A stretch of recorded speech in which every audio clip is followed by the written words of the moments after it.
नमस्कार दोस्तों, एक बार फिर से आपका स्वागत है अतुल्य भारत ज्योग्राफी के इस डिजिटल मंच पर। दोस्तों, आज हम चर्चा करेंगे वायुमंडल के संगठन और उसकी संरचना के टॉपिक में से पूछे गए महत्वपूर्ण प्रश्नों और पूछे जा सकने वाले प्रश्नों के बारे में कि इस टॉपिक में से हमारे कौन कौन से प्रश्न तो पूछे गए हैं, किस प्रकार से पूछे गए हैं और हमसे किस प्रकार से प्रश्न पूछे जा सकते हैं। लेकिन इससे पहले आपको यह बता दूं कि वायुमंडल वाले टॉपिक के जो हमारे लिंक है वो नीचे डिस्क्रिप्शन में दिए गए हैं, आप वहां से जाके इस टॉपिक को देख सकते हैं। इसके क्वेश्चंस आपके लिए तभी इंपॉर्टेंट है जब आप इस चैप्टर को पढ़ लेंगे। उसके बाद आप स्वयं का आकलन कीजिए कि हमें कितने प्रश्न आए, कितने नहीं आए और जो नहीं आए वो हमें क्यों नहीं आए, कहां हमारी कमी रह गई, हमने उसको टॉपिक को ढंग से पढ़ा तो फिर हमसे ये प्रश्न क्यों नहीं हो रहे। तो ये आप नीचे लिंक में हमने 3 डिस्क्रिप्शन दिए गए हैं, वायुमंडल का संगठन चैप्टर 1, 2 और वायुमंडल की संरचना। तो नीचे डिस्क्रिप्शन में जाके आप वहां से देख सकते हैं। अब हम बात करते हैं वायुमंडल के संगठन और संरचना में से पूछे गए प्रश्नों के बारे में।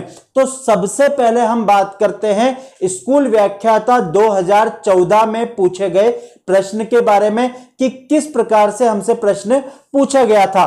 तो यहां पर आपको बोर्ड पे दिखाई दे रहा है कि हमसे प्रश्न पूछा गया था कि वायुमंडल के संगठन में ऑक्सीजन, नाइट्रोजन व कार्बन डाइऑक्साइड का प्रतिशत है। ऑप्शन आपको दिए गए हैं 78, 21, 0.03, 21, 78, 0.03, 78, 0.03, 21 और 21, 0.03 और 78। ठीक है, देखिए यहां पर आपको एग्जैक्ट फिगर ना देख के क्या दिया गया है, लगभग वाला फिगर दिया गया है। जब हम वायुमंडल का संगठन पढ़ते हैं तो हम उसमें गैसों की मात्रा पढ़ते हैं और गैसों की मात्रा हमारे कितनी है। जब हम नाइट्रोजन की बात करते हैं तो नाइट्रोजन जो वायुमंडल में सर्वाधिक मात्रा में स्थित है वो है 78.08 और ऑक्सीजन की यदि हम बात करते हैं तो ऑक्सीजन कितनी मात्रा में उपस्थित है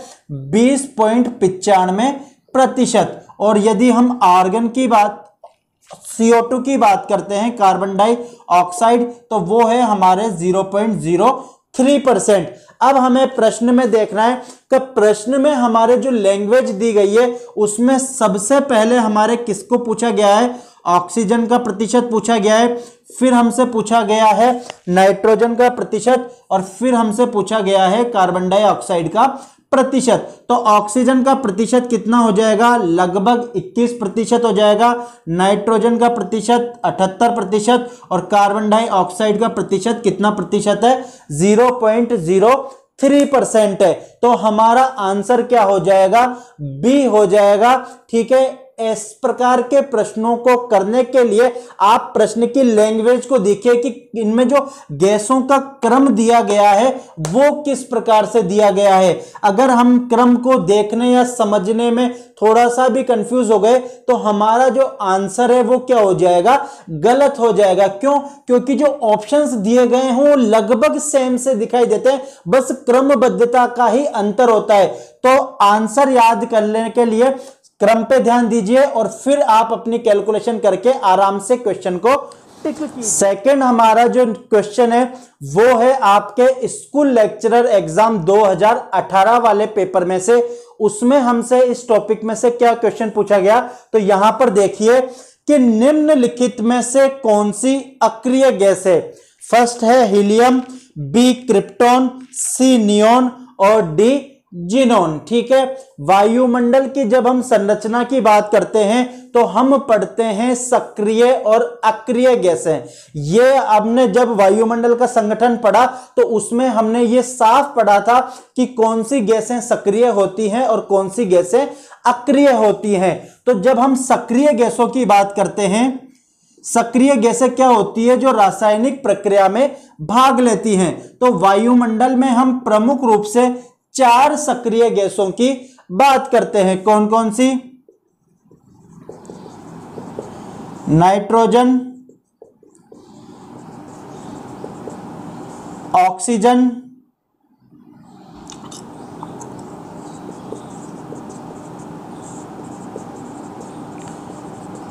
कार्बन डाइऑक्साइड और हाइड्रोजन।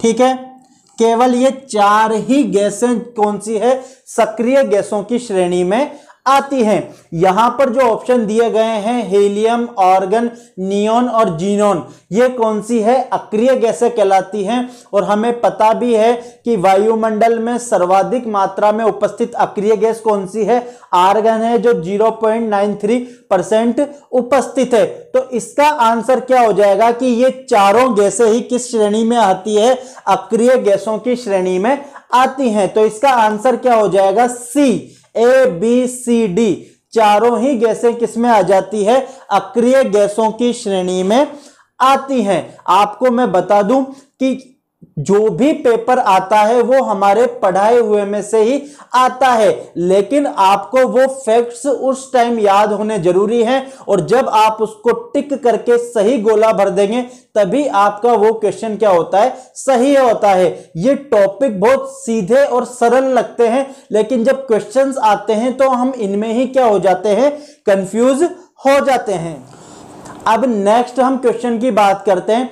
ये क्वेश्चन कहां पे पूछा गया है हमसे, आरपीएससी कॉलेज लेक्चरर 2020 वाला जो एग्जाम है उसमें यह प्रश्न पूछा गया है। और क्या प्रश्न पूछा गया है, देखिए कि वह गैस जिसका निचले वायुमंडल में शुष्क वायु में प्रतिशत मान तीसरा सर्वाधिक है। क्वेश्चन पे ध्यान दीजिए, वह गैस जिसका निचले वायुमंडल में शुष्क वायु में प्रतिशत मान तीसरा सर्वाधिक है, वह है carbon dioxide, ozone, nitrous oxide और आर्गन। ठीक है, कौन कौन से ऑप्शंस दिए गए हैं आपको, carbon dioxide, ozone, nitrous oxide और ओजोन।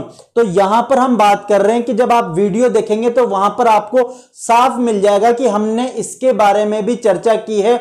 और क्या है वो कि वायुमंडल में जो समुद्र तल पर शुष्क वायु है उसमें 9 गैसें पाई जाती हैं। कितनी गैसें पाई जाती है, 9 गैसें पाई जाती हैं। आपके ये जो ऑप्शंस दिए गए हैं इनमें से एक तो उपस्थित है आर्गन और एक उपस्थित है आपके CO2। इसके अलावा जो ओजोन दी गई है वो ओजोन इस शुष्क वायु में नहीं पाई जाती है। इसके अलावा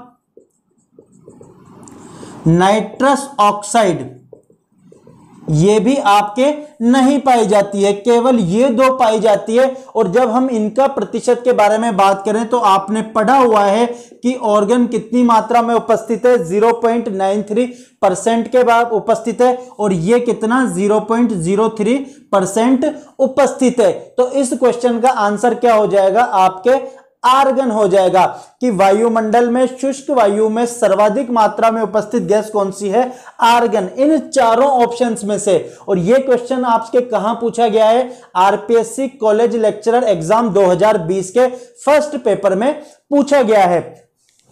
इसी पेपर में फिर नेक्स्ट क्वेश्चन इसी चैप्टर में से पूछा गया है, कौन सा, यहां पर देखिए कि वायुमंडल की परत जो अपलेटन परत के नाम से जानी जाती है, वायुमंडल की परत जो अपलेटन परत के नाम से जानी जाती है। ऑप्शन है आपके डी परत, ई परत, F1 और F2 परत और G परत। तो इसका आंसर क्या हो जाएगा, देखिए अपलेटन परत। कौन सी परत पूछी गई है आपसे, एप्लेटन परत पूछी गई है।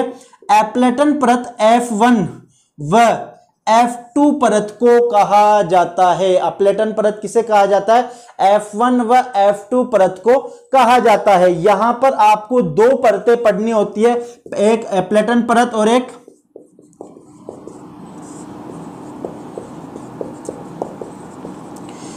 कीनेली हेविसाइड परत और अपलेटन परत। तो अपलेटन परत तो किसे कहा जाता है, F1 और F2 को कहा जाता है और कीनेली हेविसाइड परत कहा जाता है ई परत को कहा जाता है। ये क्वेश्चन काफी इंपॉर्टेंट है और आजकल अधिकतर एग्जाम्स में यहां से एग्जाम में क्वेश्चंस पूछे जा रहे हैं, तो ये ध्यान दे लीजिएगा आप कि किनेली हेविसाइड परत तो किसे कहा जाता है, ई परत को कहा जाता है, और अपलेटन परत किसे कहा जाता है, F1 व F2 परत को कहा जाता है। तो इस क्वेश्चन का आंसर क्या हो जाएगा, आपके सी ऑप्शन हो जाएगा, F1 व F2 परत। इसी टॉपिक में से हमारे नेक्स्ट क्वेश्चन इसी एग्जाम में पूछा गया है और वो क्या है, यहां देखिए कि जलवायु और मौसम संबंधी समस्त परिवर्तन होते हैं क्षोभ मंडल, समताप मंडल, क्षोभ मंडल और समताप मंडल, क्षोभ मंडल, समताप मंडल और ओजोन मंडल। कौन से परिवर्तन की बात हो रही है, जलवायु। ठीक है, जलवायु संबंधी परिवर्तन की यदि हम बात करें तो बादल का निर्माण, ओस, कोहरा, तूफान, ठीक है, वर्षा, बिजली चमकना, ये सारे के सारे जो परिवर्तन है वो क्या कहलाते हैं, जलवायु संबंधी परिवर्तन कहलाते हैं। और ये कहां पर होते हैं, तो हमें पता है ये किस परत में होते हैं, केवल क्षोभ मंडल में होते हैं। क्यों, क्योंकि क्षोभ मंडल में सबसे इंपॉर्टेंट चीज जलवाष्प का लगभग 96% भाग 8 किलोमीटर की ऊंचाई तक पाया जाता है। तो सबसे निचली परत कौन सी है, क्षोभ मंडल, और जलवाष्प ही इन सभी मौसम संबंधी परिवर्तनों के लिए क्या होती है, उत्तरदायी होती है। हमने पढ़ा भी है, ठीक है, आप जब वायुमंडल की संगठन के बारे में पढ़ेंगे तो हम वहां पढ़ा भी है कि जलवाष्प के कारण ही सभी मौसम संबंधी परिवर्तन होते हैं और केवल क्षोभ मंडल में ही मौसमी परिवर्तन पाए जाते हैं। समताप मंडल में क्या होता है, मौसम संबंधी परिवर्तन नहीं पाए जाते हैं। तो इसका आंसर क्या हो जाएगा, आपके ए, क्षोभ मंडल। नेक्स्ट क्वेश्चन हमारा इसी टॉपिक में से पूछा गया है। देखिए कि निम्नलिखित में से कौन सी हरित गृह गैस नहीं है, मीथेन, नाइट्रस ऑक्साइड, ऑक्सीजन और कार्बन डाइऑक्साइड। हरित गृह गैस, हरित गृह गैस, ठीक है, ग्रीन हाउस गैस कहा जाता है। इसके बारे में भी हमने जो पहला पार्ट है वायुमंडल का संगठन, उसमें स्टार्टिंग में ही इसके बारे में चर्चा की है कि ग्रीन हाउस इफेक्ट क्या होता है। तो उसमें हमने पढ़ा था कि जो आपके कार्बन डाइऑक्साइड गैस है वो प्रमुख रूप से कौन सी गैस है, ग्रीन हाउस गैस है। इसके अलावा मीथेन और नाइट्रस ऑक्साइड भी ग्रीन हाउस गैस के रूप में क्या करती है, कार्य करती है। तो आप वहां जाकर इसको देख सकते हैं। केवल ऑक्सीजन ही एक ऐसी गैस है इन चारों में से जो ग्रीन हाउस गैस के रूप में कार्य नहीं करती है। तो इस क्वेश्चन का आंसर क्या हो जाएगा, आपके सी या तीसरे नंबर पे जो ऑप्शन है ऑक्सीजन। ऑक्सीजन इन चारों में से ग्रीन हाउस गैस नहीं है। तो ये तो आपके कुछ पुराने आरपीएससी एग्जाम्स में पूछे गए प्रश्न है। अब हम बात करते हैं कि इसके अलावा हमसे किस प्रकार से प्रश्न एग्जाम्स में पूछे जा सकते हैं। सबसे पहले हम वायुमंडल के संगठन के बारे में जो प्रश्न हैं वो क्या क्या बन सकते हैं उनके बारे में चर्चा करते हैं। तो यहां पर हमारा सबसे पहला क्वेश्चन है कि क्रिचफील्ड के अनुसार वायुमंडल अपने वर्तमान स्वरूप में कब आया। क्रिचफील्ड एक वैज्ञानिक थे, उन्होंने वायुमंडल की उत्पत्ति के बारे में बताया था कि वायुमंडल अपने वर्तमान स्वरूप में कितने वर्ष पहले और किस युग में आया था। आपके ऑप्शन है यहां पर कैम्ब्रियन युग, प्री कैम्ब्रियन युग, क्रीटेशियस युग और मायोसिन युग। तो जो क्रिचफील्ड है उन्होंने ये बताया था कि वायुमंडल का जो वर्तमान स्वरूप है वो आज से लगभग 50 करोड़ वर्ष पूर्व कैम्ब्रियन युग में आया था। तो आपका आंसर क्या हो जाएगा, ए, कैम्ब्रियन युग। ठीक है, ये आपको ध्यान रखना है, आपसे एग्जाम में पूछा भी जा सकता है कि वायुमंडल अपने वर्तमान स्वरूप में कब और कौन से युग में आया था। तो 50 करोड़ वर्ष पूर्व कैम्ब्रियन युग में वायुमंडल अपने वर्तमान स्वरूप में आया था। नेक्स्ट हमारा क्वेश्चन है कि वायुमंडल में अधिकतम मात्रा में मिलने वाली गैस कौन सी है। वायुमंडल में अधिकतम मात्रा में मिलने वाली गैस कौन सी है? ऑप्शन है आपके ऑक्सीजन, नाइट्रोजन, कार्बन डाइऑक्साइड और जल वाष्प। यहां से आपके प्रश्न पूछा जा सकता है। तो यह चीज ध्यान दीजिएगा कि जब आप वायुमंडल का संगठन पढ़ें तो सभी गैसों का आपको प्रतिशत याद होना चाहिए। जब हम बात करते हैं तो सर्वाधिक मात्रा में उपस्थित गैस कौन सी है? हमारे नाइट्रोजन 78.08%। ये आपको वीडियो में सब कुछ दे रखा है, आप वहां से जाके देख सकते हैं। फिर भी थोड़ा बहुत बता दें, जो हमारे ऑक्सीजन है वो है 20.95%। इसके बाद आ जाती है हमारे आर्गन 0.93%। इसके बाद आ जाएगी हमारे CO2 0.03%। तो सर्वाधिक मात्रा में उपस्थित हमारे कौन सी गैस है वायुमंडल में? नाइट्रोजन है। और क्वेश्चन आपसे यह पूछें कि वायुमंडल में सर्वाधिक मात्रा में उपस्थित अक्रिय गैस कौन सी है, तो जो ऑर्गन है वो कौन सी है? आपके अक्रिय गैस है। तो सर्वाधिक मात्रा में उपस्थित अक्रिय गैस कौन सी हो जाएगी? आर्गन। और सर्वाधिक मात्रा में उपस्थित जो गैस है वो कौन सी है? आपके नाइट्रोजन। इनका आपको प्रतिशत में जो डेटा है वो याद रखना है, क्योंकि यहां से हमारे प्रश्न पूछे जाते हैं। हमेशा आपको क्या है, कुछ ही गैसें हैं, बहुत ज्यादा नहीं, लेकिन ये कम से कम शुरू की 4 या 5 गैसें हैं, इनका क्रम आपको याद होना चाहिए, क्योंकि एग्जाम्स में हमारे यहीं से प्रश्न पूछे जाते हैं। नेक्स्ट हमारा क्वेश्चन है कि वायुमंडल में इंद्रधनुष तथा प्रभामंडल बनाने में किसका योगदान होता है? इंद्रधनुष और प्रभामंडल बनाने में किसका योगदान होता है? और आपके ऑप्शन से यहां पर गैस, जलवाष्प, धूल के कण और नाइट्रोजन। गैस, जलवाष्प, धूल के कण और नाइट्रोजन।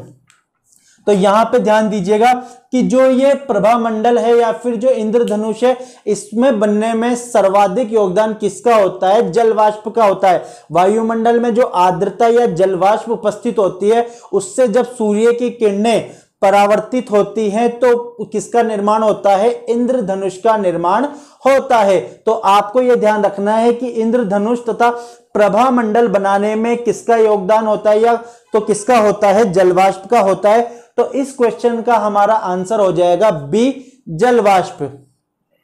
अब हम बात करते हैं नेक्स्ट क्वेश्चन की। तो नेक्स्ट क्वेश्चन है हमारा कि वायुमंडल में आर्द्रताग्राही केंद्र किसके कारण बनते हैं? जो हाइग्रोस्कोपिक न्यूक्ली है या आर्द्रताग्राही नाभिक है, वो किसके द्वारा बनते हैं? ऑप्शन है आपके यहां पर धूलकण, ऑक्सीजन वाष्प और कार्बन डाइऑक्साइड। तो हमने ये पढ़ा था, आप जो सेकंड चैप्टर है वायुमंडल का संगठन वाला, उसमें देखना, हमने पढ़ा था कि धूल के कण आर्द्रताग्राही नाभिकों के रूप में कार्य करते हैं। जो वायुमंडल में जलवाष्प है उसका संघनन किसके चारों ओर? ये धूल के कण के चारों ओर क्या होता है? वायुमंडल में जो जलवाष्प है उसका संघनन होता है। संघनन क्या प्रक्रिया होती है? जो वाष्प है वो किस रूप में आ जाती है? द्रव रूप में। जो गैस रूप में जो वाष्प है उसका द्रव रूप में परिवर्तित होने की प्रक्रिया को क्या कहा जाता है? संघनन कहा जाता है। तो जब धूल के कण उपस्थित होते हैं तो इनके चारों ओर ही क्या होता है? इसका संघनन होता है। और किसका निर्माण होता है? वर्षा की बूंद का निर्माण होता है। आपने नाम सुना होगा कृत्रिम वर्षा। कृत्रिम वर्षा में क्या करते हैं? बादलों के ऊपर सिल्वर आयोडाइड के कणों की क्या करते हैं? वर्षा करते हैं। तो उन सिल्वर आयोडाइड के कणों के चारों ओर क्या होता है? वाष्प का संघनन होता है और वर्षा की बूंदें का निर्माण होकर क्या होती है? वर्षा होती है। तो वर्षा होने के लिए आर्द्रताग्राही नाभिकों का होना आवश्यक है। और वायुमंडल में कौन आर्द्रताग्राही नाभिक के रूप में कार्य करते हैं? तो धूल के कण ही आर्द्रताग्राही नाभिकों के रूप में कार्य करते हैं। तो इसका आंसर हो जाएगा आपका ए, धूल के कण। नेक्स्ट हमारा क्वेश्चन है कि सामान्य विचारधारा के अनुसार वायुमंडल की संरचना में कितनी परतें होती है? देखिए, ये आपको कंफ्यूज करने वाला प्रश्न है कि सामान्य विचारधारा के अनुसार वायुमंडल में कितनी परतें होती हैं। अब क्या होता है यहां पर, इस प्रकार के क्वेश्चंस में क्या होता है, जो अपने स्टूडेंट होते हैं वो क्या हो जाते हैं, कंफ्यूज हो जाते हैं। कंफ्यूज क्यों हो जाते हैं कि अरे इतना सीधा प्रश्न थोड़ी पूछेगा कि वायुमंडल में कितनी परतें होती है। फिर इसने एक शब्द और जोड़ दिया सामान्य तौर पर, तो फिर सामान्य जोड़ते वो सोचता है कि नहीं कुछ एक्स्ट्रा पूछ रहा होगा, और फिर हम इतना दिमाग लगा लेते हैं कि हमें जो आंसर आ रहा है हम उसको छोड़ के दूसरे की तरफ भागते हैं कि नहीं इसका आंसर ये नहीं होगा, इसका आंसर तो ये होगा, और देखना मैं ही सही करूंगा और किसी को नहीं आएगा। तो हम आते हुए आंसर को क्या करके आ जाते हैं, गलत करके आ जाते हैं। आप ये मान के कभी मत चलिए कि एग्जाम में इजी क्वेश्चंस नहीं पूछे जा सकते हैं। इजी और हार्ड मतलब सरल और कठिन क्वेश्चन नाम की कोई संकल्पना नहीं होती है। एक सिंपल सा फैक्ट है कि अगर आपको किसी प्रश्न का उत्तर आता है तो वो आपके लिए इजी हो गया, और आपको किसी भी प्रश्न का उत्तर नहीं आता है तो वो आपके लिए क्या हो गया, टफ हो गया। फॉर एग्जाम्पल हम यहीं पर बात कर लेते हैं कि यदि आपसे पूछा जाए कि नागालैंड राज्य की राजधानी क्या है, और अगर आपको इसका आंसर आता है तो आप क्या कहेंगे कि इसका आंसर तो कोहिमा है, और आप कहेंगे कितना सरल क्वेश्चन पूछा है। लेकिन उस स्टूडेंट के बारे में सोचिए जिसको नागालैंड की राजधानी भी पता नहीं है, तो यही प्रश्न उसके लिए क्या हो गया, कठिन हो गया। तो प्रश्न कभी सरल और कठिन नहीं होता है, केवल आप पे डिपेंड करता है कि अगर आपको उसका आंसर आता है तो सरल है, और अगर आपको उसका आंसर नहीं आता है तो कठिन है। तो यहां पर आपसे केवल पूछा गया है कि वायुमंडल में कितनी परतें होती है, तो 5 परतें। कंफ्यूज बिल्कुल नहीं होता, वायुमंडल में केवल 5 परतें होती है। धरातल से ऊपर जाने पर 5 परतों का क्रम याद रखना, क्षोभ मंडल, समताप मंडल, मध्य मंडल, आयन मंडल, बहिर्मंडल। ठीक है, ये 5 परतें होती है और इनसे रिलेटेड प्रश्न आपसे घुमाकर पूछा जा सकता है। नेक्स्ट हमारा क्वेश्चन है, ध्यान दीजिए।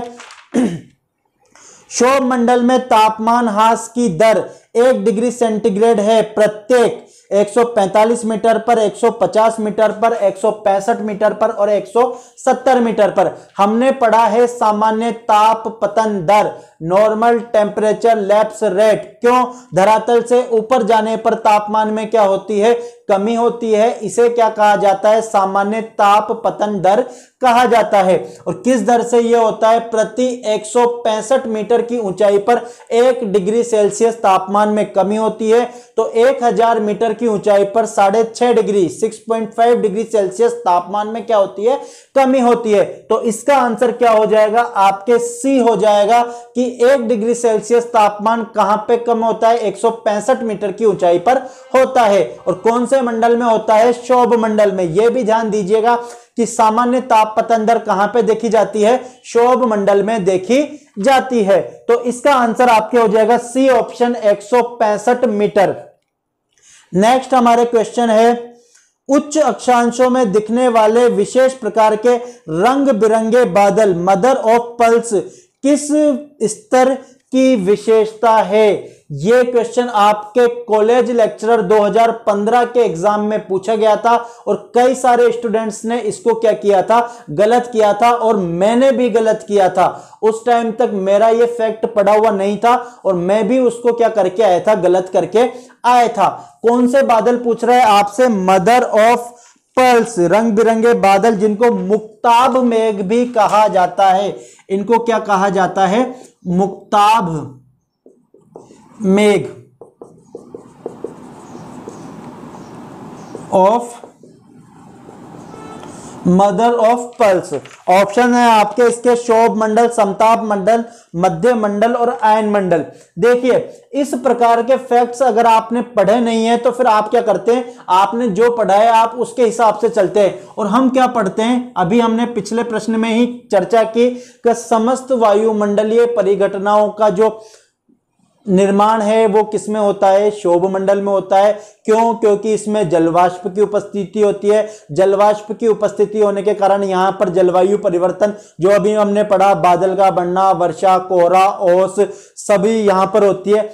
तो हम इसका आंसर क्या करते आते हैं, इवन मैं खुद भी करके आया था इसका आंसर क्षोभ मंडल। लेकिन यहां पर आपको ध्यान देना है कि मुक्ताब मेघ क्षोभ मंडल में ना पाए जाकर कहां पर पाए जाते हैं, समताप मंडल में पाए जाते हैं। क्यों? क्योंकि संवहनीय धाराओं के द्वारा, कई बार जब हम कहते हैं कि जो संवहनीय धाराएं हैं जिसमें हवाएं गर्म होकर ऊपर उठती है, वो तीव्रता के कारण क्या करती है, काफी ऊंचाई तक चली जाती है और क्षोभ मंडल की सीमा को पार करके समताप मंडल तक भी पहुंच जाती है। और जब संवहनीय धाराएं समताप मंडल तक पहुंच जाती है तो वहां पर मुक्ताभ मेघ या मदर ऑफ पल्स क्लाउड का क्या होता है, निर्माण होता है। तो इसका आंसर हो जाएगा आपके समताप मंडल। ये ध्यान देना, यहां पर कंफ्यूज नहीं होना है, यहां पर क्षोभ मंडल नहीं आएगा, बल्कि मुक्ताभ मेघ या मदर ऑफ पल्स कहां पर पाए जाते हैं, समताप मंडल में पाए जाते हैं। और यह क्वेश्चन आपसे पूछा भी जा सकता है।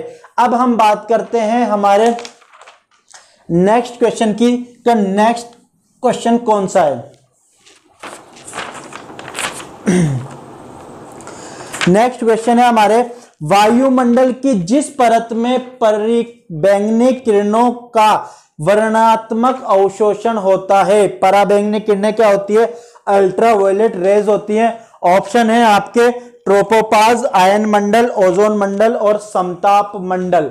ठीक है, एक चीज ध्यान दीजिएगा कि जितनी भी हम वायुमंडल की परतें पढ़ रहे हैं उनका आपको इंग्लिश में नाम भी आना चाहिए। ये मत सोचना कि अरे मेरा मीडियम तो हिंदी है, मैं क्यों देखूं, मेरे तो हिंदी में आएगा। अब यहां पर देखो, ट्रोपोपाज लिखा हिंदी में ही है, लेकिन वर्ड किसका हो गया? इंग्लिश का। कि क्षोभ मंडल को क्या कहा जाता है? ट्रोपोस्फीयर कहता है। और जो क्षोभ सीमा है उसको क्या कहा जाता है? ट्रोपोपॉज कहा जाता है। समताप मंडल को स्ट्रेटोस्फीयर कहते हैं और जो समताप सीमा है उसको स्ट्रेटोपोज कहा जाता है। ओजोन मंडल को ओजोनोस्फीयर, आयन मंडल को आयनोस्फीयर और बहिर्मंडल को एक्सोस्फीयर और मध्य मंडल को मेसोस्फीयर कहा जाता है। तो यहां पर आपके ऑप्शंस दिए गए हैं, ट्रोपोपॉज, इसके अलावा समताप मंडल, ओजोन मंडल और आयन मंडल। तो पराबैंगनी किरणों का जो अवशोषण है वो कौन सी गैस करती है? ओजोन गैस करती है। हम शुरू से पढ़ते आए हैं कि ओजोन गैस क्या करती है? सूर्य से आने वाली पराबैंगनी किरणों का अवशोषण करके उनको धरातल पर आने से रोकती है। तो ओजोन मंडल के बारे में और ओजोन गैस के बारे में आपको पता होना चाहिए कि ओजोन गैस या ओजोन मंडल 20 से 35 किलोमीटर की ऊंचाई पे पाया जाता है। यहां पर ओजोन गैस की क्या होती है? अधिकता होती है। और ओजोन गैस सूर्य से आने वाली पराबैंगनी किरणों का क्या करती है? अवशोषण करती है। तो इसका आंसर क्या हो जाएगा? हमारे ओजोन मंडल हो जाएगा। नेक्स्ट हमारा क्वेश्चन है, किस मंडल अथवा वायुमंडलीय परत में रासायनिक प्रक्रियाओं की उपस्थिति के कारण उसको वैज्ञानिक कीमोस्फीयर भी कहना पसंद करते हैं या कीमोस्फीयर भी कहते हैं? ऑप्शन है आपके ओजोन मंडल, मध्य मंडल, आयन मंडल और बहिर्मंडल। ठीक है, कौन सा? कीमोस्फीयर। ठीक है, यहां पर क्या होती है? रासायनिक प्रक्रियाओं की क्या होती है? अधिकता होती है। तो जो वैज्ञानिक है वो क्या कहना पसंद करते हैं इसको? कीमोस्फीयर। किसे? जो ओजोन गैस की अधिकता वाला भाग है, जो ओजोन मंडल है, वहां पर क्या होती है? रासायनिक प्रक्रियाओं की अधिकता होती है। तो ये क्वेश्चन ध्यान दीजिएगा, इंपॉर्टेंट है, कई बार एग्जाम्स में पूछा गया है। तो कीमोस्फीयर किसे कहा जाता है? ओजोन मंडल को ही कहा जाता है। तो इस क्वेश्चन का आपके आंसर क्या हो जाएगा? ओजोन मंडल, यानी कि ए। तो क्वेश्चंस हमसे वही पूछे जाते हैं जो हम पढ़ते हैं, बस हमें वो फैक्ट वहां पर याद होना चाहिए और हमें कंफ्यूज बिल्कुल नहीं होना है। इसके अलावा हमारा नेक्स्ट क्वेश्चन है कि वायुमंडलीय परतों में से किस परत में रेडियो तरंग का परावर्तन होता है? कौन सी परत से रेडियो तरंगों का परावर्तन होता है? हमने पढ़ा है कि वायुमंडल की एक परत ऐसी है जो पृथ्वी से भेजी गई रेडियो तरंगों को परावर्तित करके वापस भेजती है, जिससे हमारे टेलीविजन और संचार के साधन कार्य करते हैं।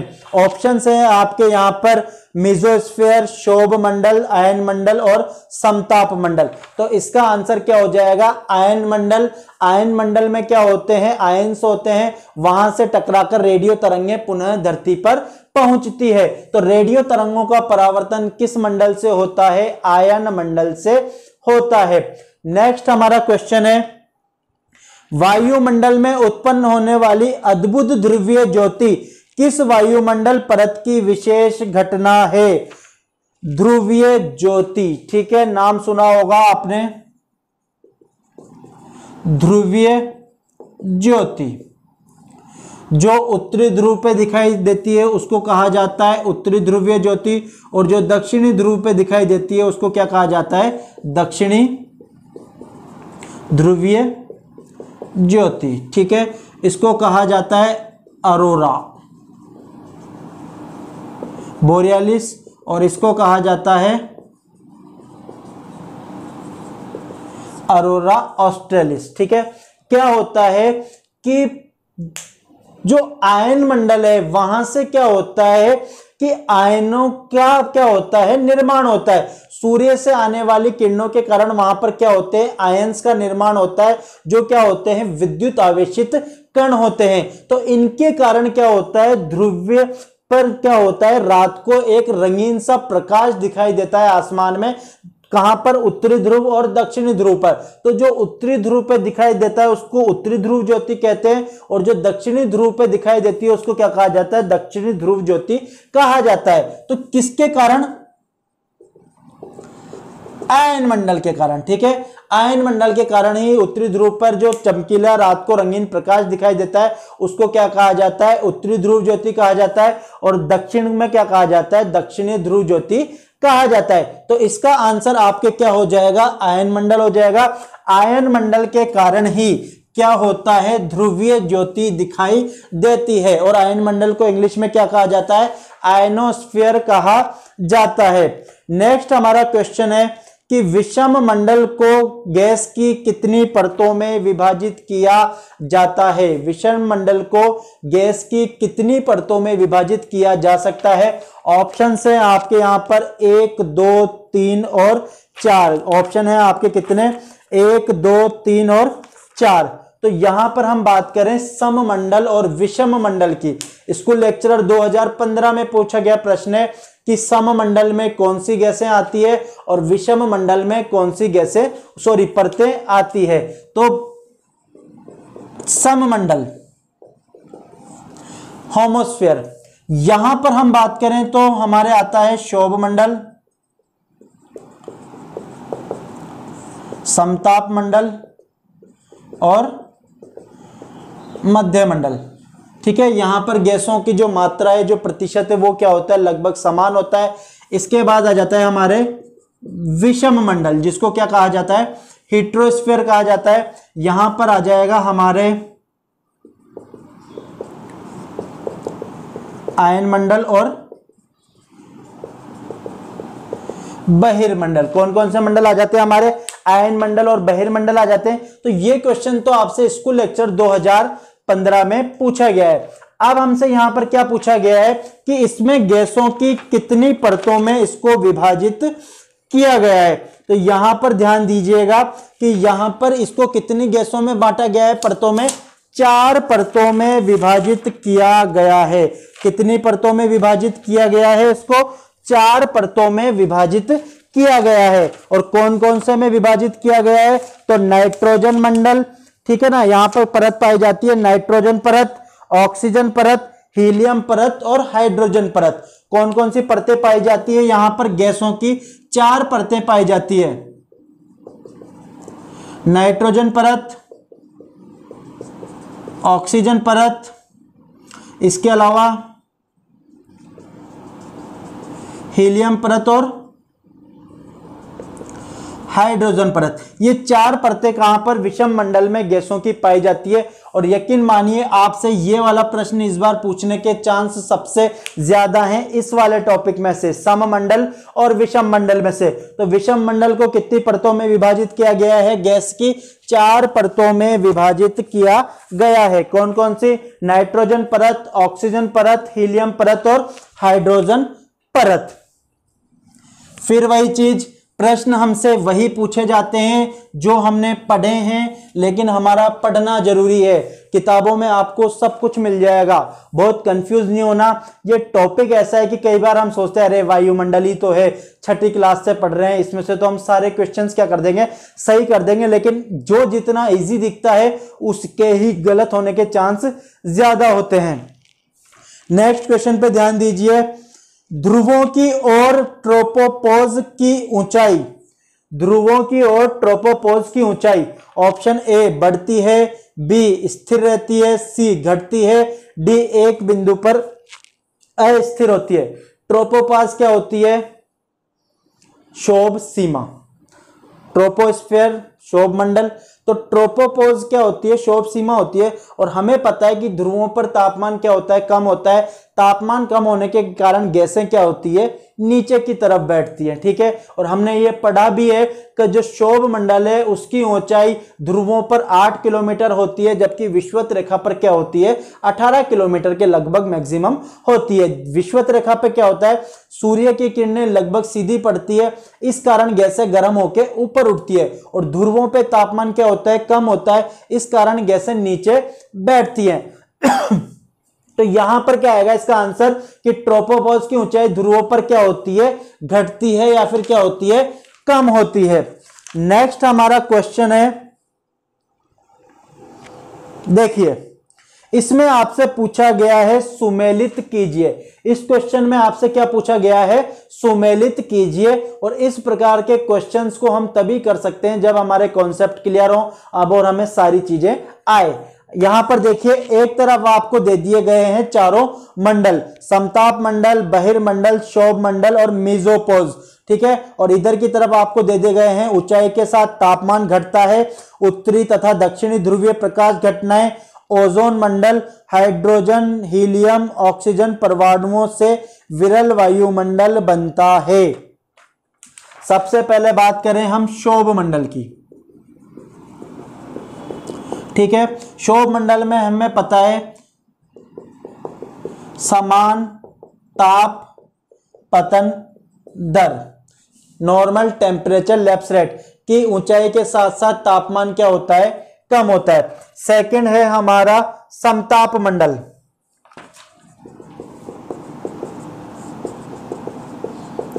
इस समताप मंडल में क्या पाया जाता है? 20 से 35 किलोमीटर की ऊंचाई पर 20 to 35 किलोमीटर की हाइट पर क्या पाया जाता है? ओजोन मंडल पाया जाता है। तीसरा हमारा मंडल है मेसोपॉज। ठीक है, और चौथा हमारा मंडल है कौन सा? बहिर्मंडल। अब देखिए इस प्रकार के यहां पर तो क्या है कि अगर हम बात करें तो यहां पर मेसोपॉज नहीं होना चाहिए था, बल्कि यहां पर क्या होना चाहिए था? आयन मंडल। क्योंकि जो हमारा ऑप्शन दिया गया है बहिर्मंडल, तो यहां पे तो हाइड्रोजन और हीलियम गैस H2 और He गैस कैसी पाई जाती है? विरल पाई जाती है। और हमने बात करी किसकी? ध्रुवीय ज्योति की। तो ध्रुवीय ज्योतियां उत्तरी और दक्षिणी कहां पे पाई जाती है? आयन मंडल में पाई जाती है। लेकिन ये मेसोपॉज से ही क्या चालू हो जाता है? आयन मंडल माना जाता है। जो मध्य मंडल है उसकी ऊपरी सीमा को क्या कहा जाता है? मेसोपॉज कहा जाता है। और वहीं से क्या हो जाता है? हमारा आयन मंडल प्रारंभ हो जाता है। तो इसमें दोनों चीजें हो सकती है कि इस प्रकार के क्वेश्चन को या तो डिलीट मान ले, या फिर अगर नहीं मानते हैं तो यहां पर क्या हो जाएगा? इसका आंसर ये हो जाएगा कि शोभ मंडल में समान ताप पतन दर, समताप मंडल में ओजोन मंडल पाया जाता है, आयन मंडल में ध्रुवीय ज्योति, और बहिर्मंडल में क्या पाया जाता है? हाइड्रोजन तथा हीलियम और ऑक्सीजन परमाणुओं का विरल वायुमंडल बनता है। नेक्स्ट हमारा क्वेश्चन है यहां पर, वायुमंडल की लंबवत परतों को पृथ्वी से बाहर की ओर क्रमबद्ध कीजिए। ऑप्शन से आपके ओजोनोस्फीयर, ट्रोपोस्फीयर, स्ट्रेटोस्फीयर और आयनोस्फीयर। ठीक है, स्ट्रेटोस्फीयर, इसको तो क्या कहते हैं? शोभ मंडल। फिर आपके आ जाएगा, सॉरी